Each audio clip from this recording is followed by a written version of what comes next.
thank you for coming today. We appreciate your time and educational values that we're going to be delivering today.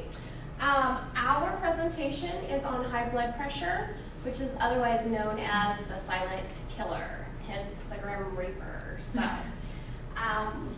we're going to start out by talking about high blood pressure. The medical terminology for this is hypertension. Basically, blood pressure is just the measurement of force that is applied to the arterial walls. There are different classifications of blood pressures. For the most part, the normal is less than 120 systolic, and for diastolic, it's considered less than 80, and that's give or take. So, some of the fast facts. I know we don't have very many people in here. But if every third person would stand up for me, so starting with Steph, third, 1, 2, Casey, 1, 2, thank you. And then that kind of shortens it out. But anyway, this just gives us an idea. In the general population, 1 out of 3 Americans has high blood pressure or hypertension. So you just see in our room, you can kind of see the statistics. It equals out to about 70 million Americans, which I said is like 1 in 3. You can sit down, thank you.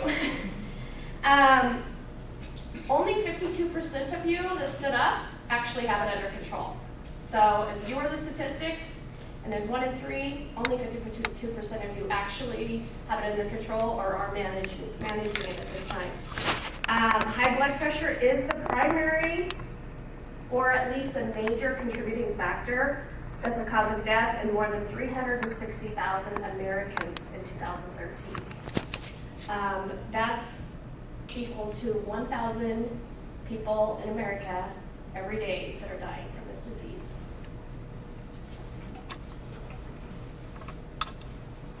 Okay, there are a lot of things that can contribute to high blood pressure. Some of them are modifiable and some are non-modifiable. As you can see on the screen, we have smoking, alcohol, drug abuse, stress, high cholesterol, and obesity. Those are all modifiable risk factors, and age, gender, and family history are non-modifiable. Okay, for the non-modifiable risk factors, first you have age. Anyone over the age of 45, your chances increase. Then we have race. It is more prominent in African Americans to have high blood pressure. Gender, like I mentioned with age, over 45, but with women, the chances increase even more over 65. So between 45 and 65, the men and women, the statistics are kind of more evened out.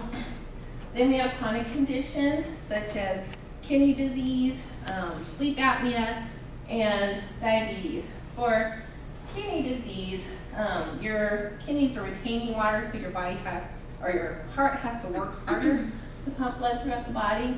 And then for sleep apnea, the tissues in your throat constrict, closing off the airway, less oxygen, the heart is working harder.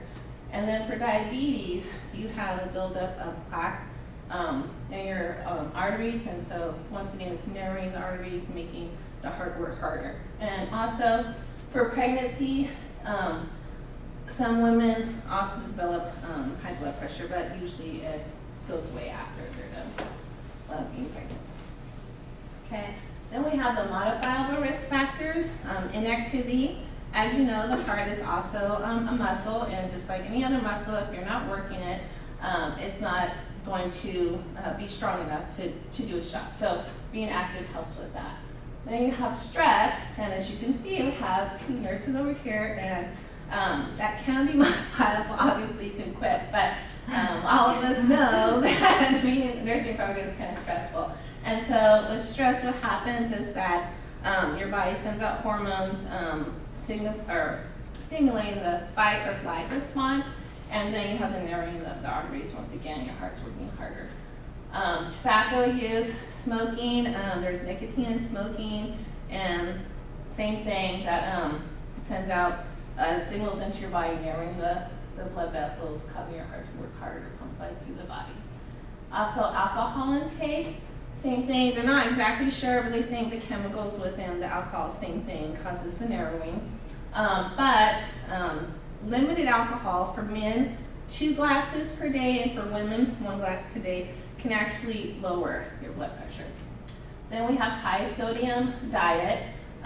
Sodium causes water retention, and then your body's working harder to pump the blood throughout the body. Potassium deficiency, with potassium and sodium work hand in hand. So if you have a deficiency of potassium, you have an increase in sodium, and so once again, the water retention.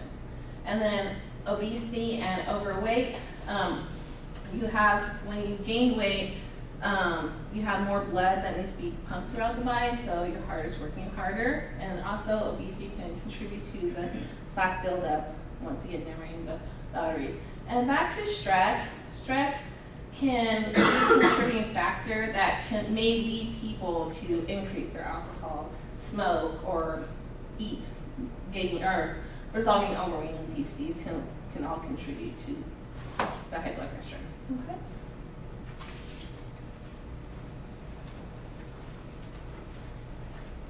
As Donna already stated, high blood pressure is the silent killer.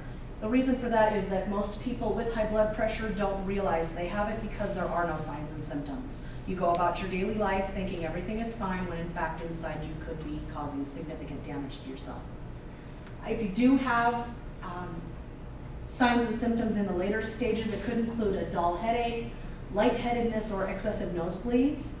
And then as the disease progresses and it gets much, much worse, you could end up damaging the blood vessels. In the heart, that can look like angina, which is heart pain. You can have a little tightness in the chest, things like that. The kidneys, you're going to have decreased urine output because the kidneys just aren't functioning properly. You'll see floaters in the eyes and loss of vision. And then in the brain, more headaches, occipital lobe back here in the back. You get a lot of headaches in the back region of your brain. Unfortunately, most people don't go to the doctor to get this checked. A simple check will tell whether or not you have high blood pressure, and it can be monitored from there. If you don't have the signs and symptoms, you may never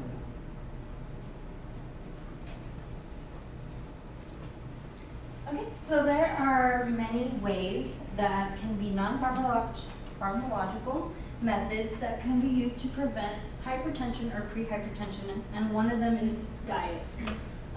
So I looked up the DASH diet, and it is a dietary approach to stop hypertension. That's what DASH stands for. So it is rich in fruits, vegetables, low-fat dairy, whole grain, fiber, potassium, calcium, magnesium, fish oils, and garlic. So potassium can be found in many fruits and vegetables. Calcium, it is very important for you to get your daily intake, and you will get those from the foods that you eat. So anything dairy like yogurt, milk, ice cream, cheese. Magnesium can be found in whole grains and green leafy vegetables. Your fish oils, also known as omega-3 fatty acid, that can be found in fish like salmon. And garlic, there's evidence that garlic is helping reduce the blood pressure. We're not exactly sure how garlic is helping, but there has been evidence that it does. And like Casey has already mentioned, reducing your sodium at least to 1 teaspoon a day. And alcohol intake, she did mention 2 glasses for men, 1 glass for women. But if you could bring it down to 2 ounces a day, that would be best. And quitting smoking because it is a vasodilator. This is just a funny cartoon we found. It says, what fits your busy schedule better? Exercising 1 hour a day or being dead 24 hours a day? So it kind of puts it into perspective for you. I was in charge of prevention, and so major prevention is eat a healthier diet, which includes reducing the salt. Stephanie just talked about really, what kind of diet you should be on. So I'm going to give you tips on how to stay on that healthier lifestyle or, follow that healthier diet.